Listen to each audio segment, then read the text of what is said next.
출애굽기 15장 22절부터 27절 성경 본문을 통해 고난의 이유라는 제목으로 하나님의 말씀을 증거하겠습니다. 인생을 고해라고 합니다. 고통의 바다라는 의미이지요. 겉으로는 사람들이 다 잘 사는 것처럼 보여도 속으로는 자신만의 아픔과 슬픔을 안고 살아가고 있습니다.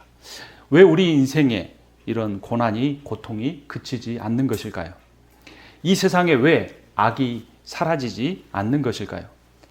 이 질문에 대한 답을 찾기 전에 우리가 먼저 알아야 할 사실이 있습니다. 그것은 그 악의 근원이 하나님이 아니고 사탄이라는 점입니다. 그러면 바꾸어서 질문을 한번 해보죠. 하나님은 왜 사탄을 그냥 내버려 두시는 걸까요?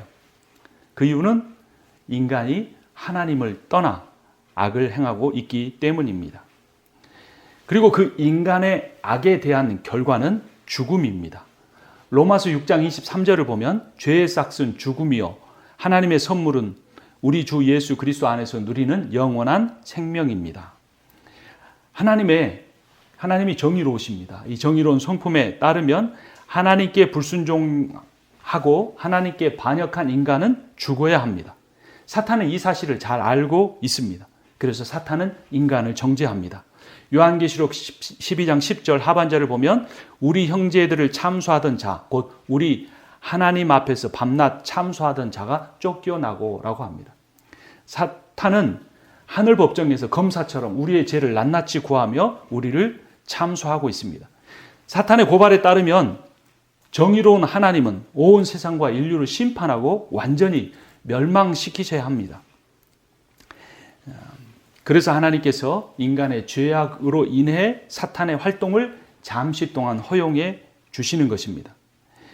사탄의 활동의 목적은 인간으로 하여금 그 죄값을 치르고 영원히 죽는 겁니다. 심판을 받는 겁니다. 하나님이 이 일을 막기 위해 예수 그리스도를 보내주셨습니다. 그리고 예수 그리스도가 인간과 우주가 감당해야 될 모든 심판을 그 한 몸에 감당하셨습니다. 로마서 5장 8절 9절을 보면 우리가 아직 죄인 되었을 때 그리스도께서 우리를 위하여 죽으셨습니다. 이리하여 하나님께서는 우리에게 대한 자기의 사랑을 확증하셨습니다. 그러므로 지금 우리가 그리스도의 피로 의롭게 되었으니 그리스도로 말미암아 하나님의 진노에서 구원을 얻으리라는 것은 더욱 확실합니다. 왜 하나님께서 사탄의 역할을 내버려 두시는 것입니까? 그냥 내버려 두시는 것 같지만 그것이 아니고 예수 그리스도로 하여금 우리의 죄를 감당하고 우리를 영원한 멸망에서 구원하기 위해서라는 겁니다. 다시 말하면 한 사람이라도 더 구원하기 위함입니다. 베드로후서 3장 9절을 보면 어떤 이들이 생각하는 것 같이 주님께서는 약속을 더디 지키시는 것이 아닙니다. 도리어 여러분을 위하여 오래 참으시는 것입니다. 하나님께서는 아무도 멸망하지 않고 모두 회개하는 데에 이르기를 바라십니다.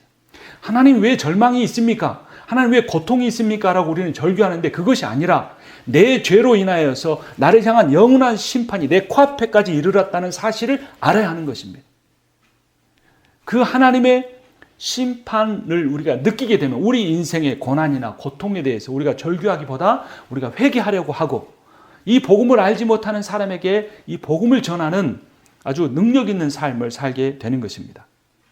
한 사람이라도 더 예수의 복음을 듣고 예수께서 이미 인간의 죄값을 다 치르셨기 때문에 당신도 하나님의 자녀가 될 수 있다는 복음을 전해야 합니다. 이 복음을 감당하지 않을 때 우리의 몸이 연약해지고 우리의 몸이 병들어지고 우리의 삶이 희망 없이 살아가게 됩니다. 사명이 고난을 이기게 합니다. 사명자에게 인생의 고난은 더 이상 아픔이 아니고 기회입니다. 보십시오. 예수 믿지 않고 살아가는 우리에게는 온전한 소망이란 없습니다 라고 하는 복음을 전할 기회가 된다는 것입니다. 고난에 대해 원망하지 않고 감사로 바꾸는 삶을 살 수 있습니다. 그러나 이스라엘 백성들은 이 사실을 알지 못했습니다. 이집트를 나온 목적이 하나님을 예배하는 자로 서기 위해서가 아니라 열방을 구원하기 위한 그러한 민족으로 선택받기 위해서가 아니었던 것입니다. 그러나 하나님은 이 사실을 이사야서 49장 6절에서 분명히 선포하십니다. 주님께서 이렇게 말씀하신다. 네가 내 종이 되어 야곱의 지파들을 일으키고 이스라엘 가운데서 살아남은 자들을 돌아오게 하는 것은 땅끝까지 나의 구원이 미치게 하려고 내가 너를 문민족의 빛으로 삼았기 때문이다 라고 말씀하십니다. 이스라엘은 홍해를 건너고 구원은 받았지만 아직 사명을 받지 못했습니다. 그래서 조그만 시련과 고통에도 원망을 한 것입니다. 첫 번째 고통은 마실 물이 부족한 것이었습니다. 출애굽기 17장 22절을 15장 22절을 제가 읽고 23절을 같이 읽습니다. 제가 뒷부분만 읽습니다. 그들은 사흘 동안 걸어서 광야로 들어갔으나 물을 찾지 못하였다. 마침내 그들이 마라에 이르렀는데 그곳에 물이 써서 마실 수 없었으므로 그곳의 이름을 마라라고 하였다. 쓰다라는 겁니다. 인생이 쓰다. 물이 쓰다라는 겁니다. 물은 생존을 위해 가장 기본적인 것입니다. 가장 기본적인 마실 물이 없다는 것은 죽을 수도 있다는 겁니다. 이스라엘은 죽음의 위기 앞에서 자신을 홍해바다를 건너게 하신 여호와의 능력을 잊어버렸습니다. 바로 직전에 그들은 이렇게 찬양했습니다. 15장 4절을 제가 읽고 5절을 같이 읽습니다. 바로의 병거와 그 군대를 바다에 던지시니 빼어난 장교들이 홍해에 잠겼다. 깊은 물이 그들을 덮치니 깊은 바다로 돌처럼 잠겼다.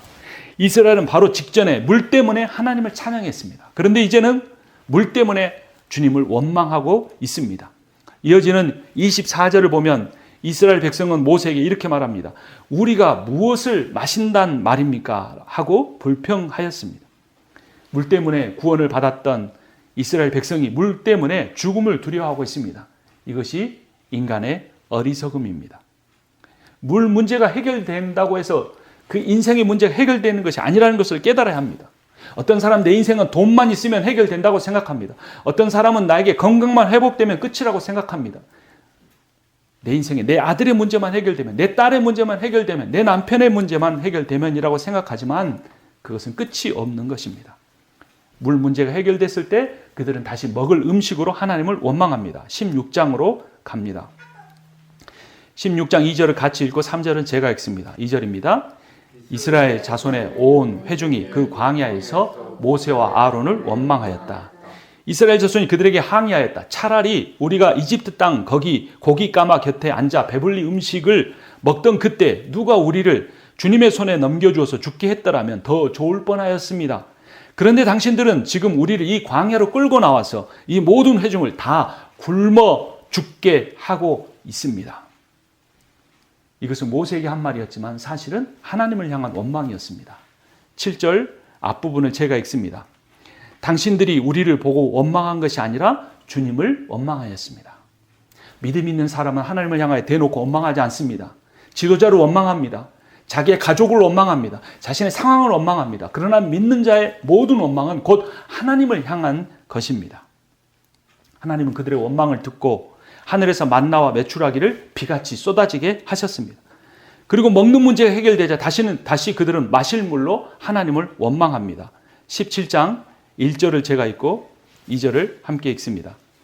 이스라엘 자손의 온 회중은 신광야를 떠나서 주님의 명령대로 진을 옮겨가면서 이동하였다. 그들은 르비딤에 진을 쳤는데 거기에는 백성이 마실 물이 없었다. 백성이 모세에게 마실 물을 달라고 대들었다. 여기서 대들었다라는 단어는 그냥 항의했다는 원망 정도가 아닙니다. 반역을 시행한 겁니다. 이어지는 17장 4절을 우리 함께 읽습니다. 모세가 주님께 부르짖었다. 이 백성을 제가 어떻게 해야 합니까? 그들은 지금이라도 곧 저를 돌로 쳐서 죽이려고 합니다. 아담이 한 것처럼 반역하는 행위였습니다. 모세를 죽이고 바로에게로 돌아가려고 했습니다. 하나님을 버리고 이집트의 태양신에게, 나일강 신에게 돌아가려고 한 것입니다. 그들의 원망과 불평과 반역은 사실 물질의 결핍 때문이 아니었습니다. 신앙의 부족함 때문이었습니다. 그들은 하나님을 믿었던 것이 아니라 노예의 삶보다 더 나은 삶을 원했던 것입니다. 하나님 복을 주신 하나님이 아니라 그 하나님이 주시는 복만 바라보았던 겁니다. 하나님을 따라도 고난만 있다면 언제든지 신앙을 포기할 수 있는 사람들이 이스라엘이었습니다. 그렇다면 하나님은 왜 그들을 구원하시자마자 홍해바다를 지나자마자 그들에게 고난을 주셨을까요? 우리 인생에는 왜 고난을 여전히 허락하시고 해결해 주시지 않는 것일까요? 그것은 이스라엘 백성을, 우리를 단련시키기 위함입니다. 사람의 힘으로 안 되는 일, 사람의 노력으로 불가능한 일, 사람의 지혜로 풀 수 없는 그 감당할 수 없는 시련을 통해 더 이상 하나님 아닌 다른 어떤 존재도 의지하지 않게 하기 위함입니다. 이것이 단련의 목적이요 고난의 이유입니다. 이스라엘은 하나님의 영이 아닌 불평의 영, 원망의 영인 사탄의 영에 사로잡혀 있었습니다. 구원받았지만 그들의 마음을 지배하고 있었던 것은 세상의 영이었습니다. 사탄도 자신의 역할에 곧 끝이 온다는 사실을 알고 있습니다. 그래서 마지막 때가 될수록 발악을 합니다. 우리는 그 사탄의 발악의 권세 아래 놓여 있는 가운데 둘 중에 하나를 늘 선택해야 합니다. 악과 고난이 존재하기 때문에 하나님이 계시지 않는다라고 생각하면 사탄의 계략에 넘어가는 것입니다. 그러나 악과 고난이 존재하지만 하나님을 바라보면 이길 수 있다라고 하면 사탄의 계략을 이길 수 있게 되는 것입니다. 고난을 극복할 수 있는 궁극적인 힘이 무엇일까요? 그것은 고난과 고통이 우연히 온 것이 아니고 또 징벌 때문에 온 것이 아니라는 사실을 깨닫는 겁니다. 내가 운이 나빠서 나는 이런 일을 겪는다라는 것이 아닙니다. 내가 누구보다 더 잘못을 해서 이런 일을 겪는다는 것이 아닌 것입니다. 고난과 고통은 연단과 거룩의 변화를 위한 것임을 깨달아야 합니다. 그래서 고난과 고통을 무작정 피하려고만 하지 말고 고난의 의미를 발견하려고 해야 합니다. 여러분 한번 따라서 하겠습니다. 의미가 현실을 이긴다. 그 의미만 깨달으면 어떤 고난 속에서도 그 고난의 상황 속에서도 그것을 이겨낼 수 있습니다. 정상에 섰을 때, 산 꼭대기에 섰을 때 그 기쁨을 아는 사람만이 높고 험한 산을 오르는 어려움을, 고난을, 고통을 기쁘게 받아들일 수 있습니다. 그러나 그 끝을 모르는 사람은 도대체 얼마나 더 올라가야 하는가라는 절망과 원망과 불평을 늘 쏟아낼 수밖에 없는 것입니다. 같은 산에 올라가는데 어떤 사람은 쉬운 등산로로 정상에 오르는 것처럼 보이기도 합니다. 다른 어떤 사람은 비탈해서 잘 굴러 내려가 버립니다. 절벽 같은 가파른 곳을 힘겹게 올라가기도 합니다. 남들보다 더 힘들게 사는 사람을 보면 저 사람은 뭔가 더 문제가 있어서 그렇지 않은가라고 오해합니다. 그러나 남들보다 더 큰 어려움을 겪는 사람이 자신의 뭔가 더 특별한 죄 때문에 그러한 고난을 겪는 것이 결코 아닙니다. 우리가 잘 아는 그 욥기가 처음부터 끝까지 그 사실을 우리에게 가르쳐 줍니다. 제자들과 예수님이 길을 걸어가는데 나면서부터 소경된 사람이 길가에서 구걸을 하고 있었습니다. 제자들이 물었습니다. 예수님, 저 사람이 태어날 때부터 소경인 것은 저 사람의 죄 때문입니까? 부모의 죄 때문입니까? 둘 중에 하나를 예수님께 선택하라는 것입니다. 그러나 그 둘 중에 어느 하나도 답이 아니었습니다. 제자들이 어리석은 질문을 한 이유는 무엇이었습니까? 제자들도 삶에서 당하는 고난이나 역경이 누군가의 죄 때문이라는 인과응보의 세속적인 사상을 버리지 못했던 것입니다. 예수님께서는 요한복음 9장 3절에서 이렇게 대답하십니다. 그가 태어나면서부터 앞을 보지 못하는 것은 자신의 죄 때문도 아니요 부모의 죄 때문이 아니요 하나님의 일을 드러내기 위해서라고 말씀하셨습니다. 그리고 그 시각장애인의 눈을 뜨게 해 주십니다. 그가 마지막 눈을 뜬 장소는 예수님이 가라고 한 실로암 연못이었습니다. 실로암의 뜻은 보냄을 받았다라는 의미였습니다. 평생을 앞을 보지 못하고 살아왔던 그 불행해 보이는 인생, 평생 남에게 구걸하며 살았던 그 인생이 보냄을 받을 때 눈이 떠지고 눈이 떠지는 육신의 치유만 아니라 나의 눈을 뜨게 하신 이분이 하나님의 아들이요 메시아, 온 세상을 구원하기 위해 오신 메시아라는 사실을 전하는 복음의 사명자로 보냄받은 그러한 사실을 요한복음이 우리에게 가르쳐 줍니다. 그 시각장애인의 인생에 앞을 보지 못함은 의미가 있었던 것입니다. 우리의 인생도 이러한 의미를 발견하면 어떠한 고난과 어려움도 이겨낼 수 있습니다. 우리의 인생에 우리의 모든 고난에 다 의미가 있습니다. 우리가 전하는 복음은 이런 의미, 이를 완성하는 예수의 재림을 통해 이루어지게 됩니다. 요한계시록 21장 3절 4절은 이렇게 선포합니다. 보아라, 하나님의 집이 사람들 가운데 있다. 하나님이 그들과 함께 계실 것이요 그들은 하나님의 백성이 될 것이라. 하나님이 친히 그들과 함께 계시고 그들의 눈에서 모든 눈물을 닦아주실 것이니 다시는 죽음이 없고 슬픔도 울부짖음도 고통도 없을 것이다. 이전 것들이 다 사라져 버렸기 때문이다. 그러면 우리는 주님이 오시기 전까지는 이러한 고통과 고난을 계속 겪어야만 하는가? 눈물을 계속 흘리며 살아야 하는가라는 질문이 생길 수 있습니다. 그렇지 않습니다. 그 고난을 줄일 수 있는 방법이 있습니다. 잠언 16장 9절이 그 힌트를 줍니다. 사람이 마음으로 자기 앞길을 계획하지만 그 발걸음을 인도하시는 분은 주님이시다라고 선포합니다. 사람의 자유의지가 있지만 하나님의 절대 주권이 있다는 것입니다. 이 두 개의 관계를 가장 탁월하게 설명한 구절이 바로 잠언 16장 9절입니다. 요셉도 이런 의미를 가지고 창세기 50장 20절에서 이렇게 자신을 팔아버렸던 형들에게 이렇게 말합니다. 형님들은 나를 해치려고 하였지만 하나님은 오히려 그것을 선하게 바꾸셔서 오늘과 같이 수많은 사람의 생명을 구원하셨습니다.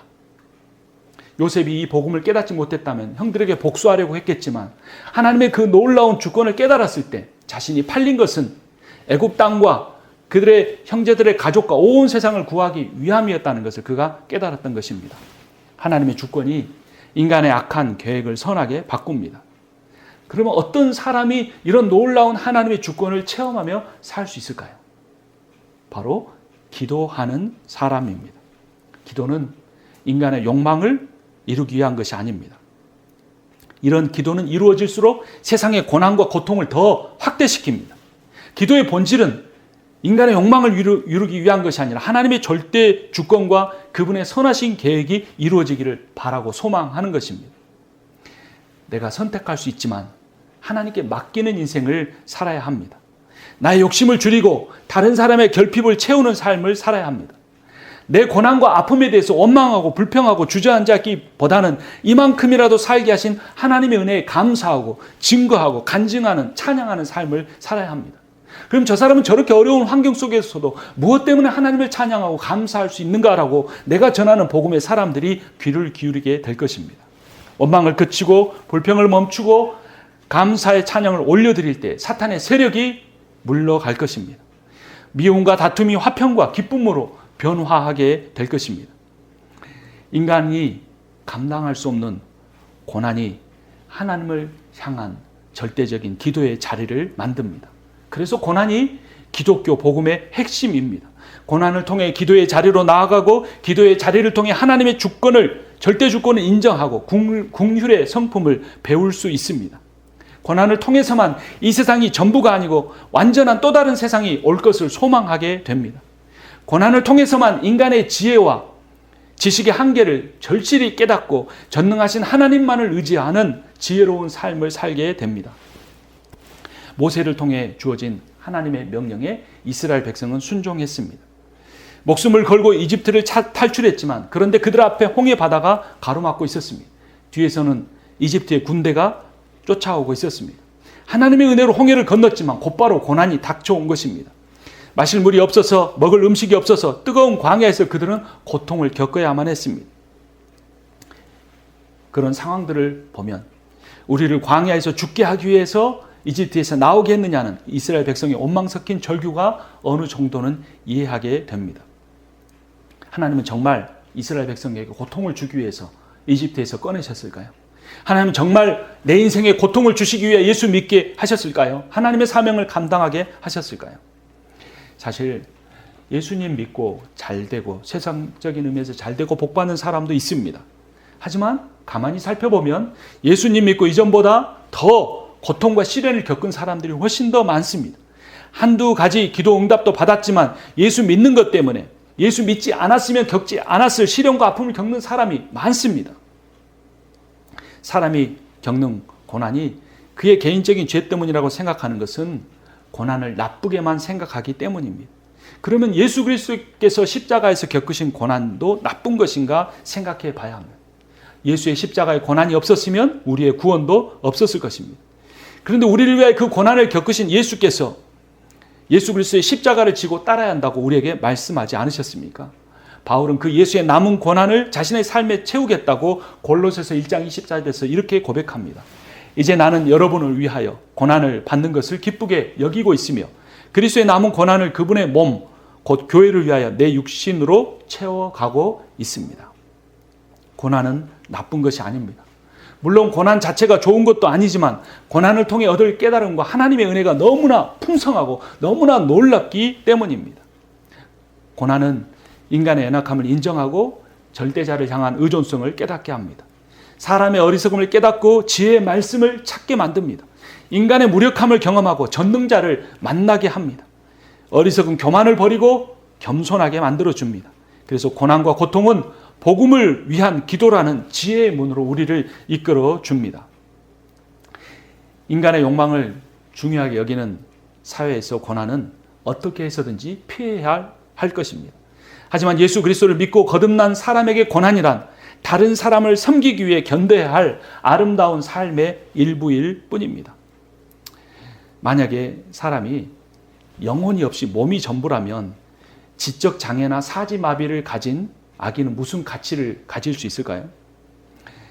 어떤 가정에 둘째를 낳게 됐습니다. 다운 증후군을 앓는 아이를 출산했습니다. 출산 때까지 그 사실을 몰랐습니다. 근데 의사가 이렇게 말했습니다. 지금 다운 증후군을 앓고 사지마비가 된 아이가 태어났는데 그대로 잠시 내버려 두면 죽을 것입니다. 그렇게 하기를 원하십니까? 물었습니다. 하나님을 믿는 그 부부는 그 의사의 말을 이해할 수 없었습니다. 받아들일 수도 없었습니다. 그래서 의사가 이렇게 말했습니다. 장애아를 키우면 부모만 힘든 것이 아니라 건강한 아이까지 힘들어집니다. 그런 고통을 당신의 다른 자녀에게 주겠습니까? 하나님을 믿지 않는 그 의사는 고난이나 고통은 무조건 피해야 할 것으로만 생각했던 겁니다. 누군가의 생명을 희생시켜서라도 피해야 할 것으로 생각한 것입니다. 그러나 예수를 믿는 그 부부는 하나님께서 장애 아이를 자신의 가정에 준 이유가 있을 거라고 생각하고 믿음으로 받아들였습니다. 장애 아이를 키우면서 의사의 말대로 육체적으로 너무나 힘들었습니다. 마음도 고통스러웠습니다. 부모의 도움이 없이는 꼼짝도 못하는 그 아이를 보면서 어려움을 겪었습니다. 하지만 다운 증후군과 사지마비를 겪는 그 아이에게는 신비한 능력이 있었습니다. 그 아이를 대할 때마다 부모는 하나님을 절실하게 찾게 되었습니다. 그 아이를 볼 때마다 그 부부는 인간에게는 건강한 몸만 아니라 존귀한 영혼이 있다는 사실을 머리로만 아니라 가슴으로 온몸으로 절실하게 매일 깨달았습니다. 그 아이를 볼 때마다 인간은 언젠가는 저렇게 늙고 병들어 죽게 될 존재라는 사실을 깨달았습니다. 마음에 새기게 되었습니다. 부부는 그 아이를 볼 때마다 보이지 않는 하나님을 소망하게 되었습니다. 더 이상 몸이 병들거나 아프지 않는 영원한 생명을 누리는 그 복음이 얼마나 귀한 것임을, 그 복음을 주시기 위해 십자가에서 고난당하신 예수 그리스도의 사랑이 얼마나 놀라운 것인가를 날마다 피할 수 없이 깨달았습니다. 여러분, 이 사실을 아십니까? 미국이나 한국의 정치 상류층, 경제 상류층 중에 상당히 많은 사람들이 약물에 중독되어 살아갑니다. 그들의 자녀 세대는 더 많이 마약을 합니다. 소위 성공한 사람들이 엄청난 부를 누리고 살아가는데 약물에 중독되어 있다는 사실은 부와 성공이 결코 인간에게 그들이 간절히 원하는 행복을 가져다 줄 수 없다는 사실을 보여줍니다. 남들보다 돈을 더 많이 벌었고 남들보다 부러워하는 성공을 했지만 그들이 그토록 기대했던 행복을 얻지 못했을 때 그들은 자신의 몸을 손상시키는 약물에 의존해서라도 그들이 그토록 원하는 행복을 누리고 싶은 것입니다. 여러분, 사람은 부와 성공을 통해서보다는 시련과 고난을 통해서 진리에 이릅니다. 자기 힘으로 감당할 수 없는 고난이나 견디기 어려운 끔찍한 고통을 겪을 때에야 영적인 세계를 깨닫고 하나님을 믿게 된 무신론자들이 이 세상에 너무나 많습니다. 세상의 가치관에 따라 보면 고통이란 반드시 피해야 하는 나쁜 것입니다.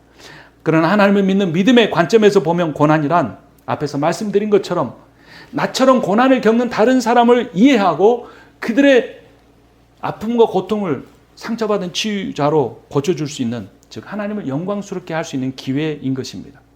예수님은 이렇게 말씀하셨습니다. 내가 세상에 온 것은 섬김을 받기 위해서가 아니라 섬기기 위해서 왔다. 나는 내 목숨까지라도 많은 사람의 대속물로 주기 위해 왔다라고 말씀하셨습니다. 그리스도인은 그리스도를 닮아가며 그리스도를 따르는 사람입니다. 자기 십자가를 지고 자기를 부인하며 사는 사람입니다. 자기 십자가는 고난을 의미합니다. 자신의 죄 때문에, 연약함 때문에 받는 고난이 아니라 다른 사람을 섬기고 그들을 구원에 이르게 하기 위해서 받는 고난을 의미합니다. 현대사회의 지배적인 가치관은 개인주의입니다. 그런데 이것이 교회 안에 스며들어서 구원도 축복도 경쟁적으로 개인적으로 받으려고 합니다. 이것은 복음의 일부분에 불과하거나 복음이 아닙니다. 모든 것을 자신을 위해 사는 사람은 고난이 닥쳐올 때, 자신이 원하는 그 꿈이 무너질 때 극단적인 선택을 할 수밖에 없습니다. 미국의 과거 경제 위기가 왔을 때 월가에 내놓으라 하는 많은 사람이 자살했던 이유가 바로 거기에 있었습니다. 과학기술로는 세상을 결코 완전하게 할 수 없습니다. 인간의 법률로 세상의 범죄를 다 없앨 수가 없습니다. 복음만이 답입니다. 복음은 나의 고난을 통해 다른 사람과 나의 가정과 교회 공동체와 이웃을 섬기는 삶을 살겠다고 하는, 예수 그리스도의 능력으로 살겠다고 하는 것이기에 이 세상의 모든 고난에 대한 답이 되는 것입니다. 그런 의미에서 시편 34편 18절에서 시편 기자는 이렇게 선포합니다. 여호와는 마음이 상한 자를 가까이 하시고 중심으로 통회하는 자를 구원하시는도다. 여러분의 마음이 상하셨습니까? 여러분의 마음속에 애통해 하는 마음이 있습니까? 마태복음 5장 4절에서 예수 그리스도께서는 팔복에서 이렇게 말씀하셨습니다. 애통하는 자가 복이 있다. 고통은 인간의 연약함과 무력함을 깨닫게 해줍니다. 절대자 전능자를 바라보게 합니다. 우리 함께 애통해 하기를 원합니다. 코로나로 인해 죽어가는 사람들을 보며 과학기술과 현대 문명의 연약함을 애통해야 합니다. 코로나로 인해 서로 만나지 못하며 고립되며 외로워하며 죽어가는 사람들을 보며 우리가 이전에 공동체를 얼마나 소홀히 했는가를 회개해야 합니다. 코로나는 현대 사회와 인간이 한없이 지혜로울 수 있고 무한한 힘을 가질 수 있다는 어리석은 교만을 완전히 깨트려 주었습니다. 여러분, 고난 때문에 하나님을 떠난 사람도 있지만 고난 때문에 하나님을 만난 사람이 더 많습니다. 그래서 고난을 부인하지 않고 자아를 부인하면 고통 중에서도 주님을 더 밝히 볼 수 있습니다. 고난은 우리의 연약함과 미련함을 경험하게 해줍니다. 전능자를 향한 의존성을 깨닫게 해줍니다. 코로나를 지나며 각자의 가정만 있는 그 고난을 우리가 붙잡고 우리의 무력함을 인정하기 원합니다. 그럴 때 우리 인생의 교만의 문이 닫히고 겸손이라는 지혜의 문이 열리게 될 것입니다. 어떤 사람들은 이스라엘 백성들처럼 의로운 마음을 가지고 이렇게 하나님을 원망합니다. 하나님이 살아계신다면 왜 세상에 악이 존재하는가? 이 세상에 왜 이토록 많은 고난이 있는가? 라고 말합니다. 그러나 일말의 양심이라도 있는 사람은 이렇게 고백합니다. 우리 인간은 이렇게 악한데, 나는 이렇게 이기적이고 추악한데 하나님은 내 인생에, 이 세상에 아직도 왜 이렇게 많은 자비와 행복을 허락하시는가? 복음을 믿는 신앙은 그러기에 불평을 감사로 바꾸고 원망을 찬양으로 바꾸게 합니다. 이 세상에 존재하는 모든 악의 이유는 인간의 타락으로 말미암는 것입니다.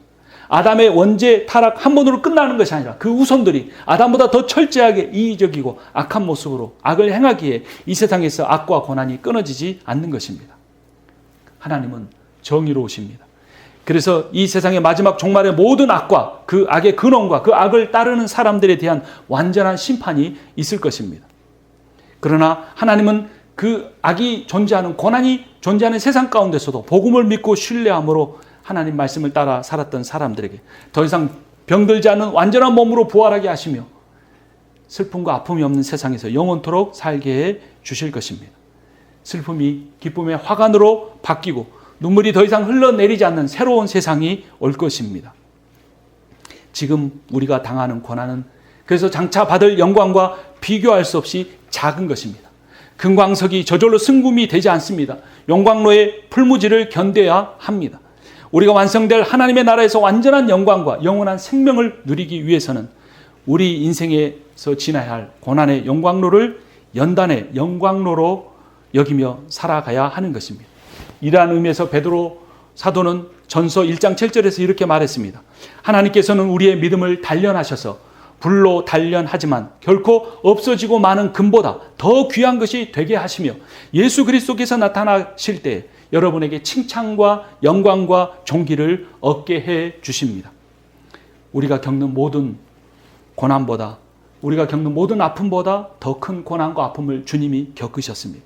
그래서 우리의 모든 아픔을 주님은 이해하십니다. 그리고 우리의 아픔과 고난의 현장에 동참하십니다.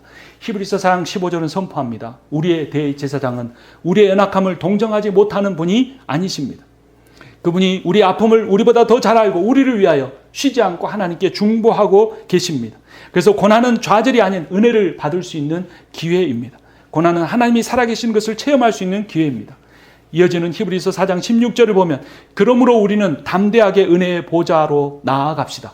그리하여 우리가 자비를 받고 은혜를 입어서 제때에 주시는 도움을 받도록 합시다.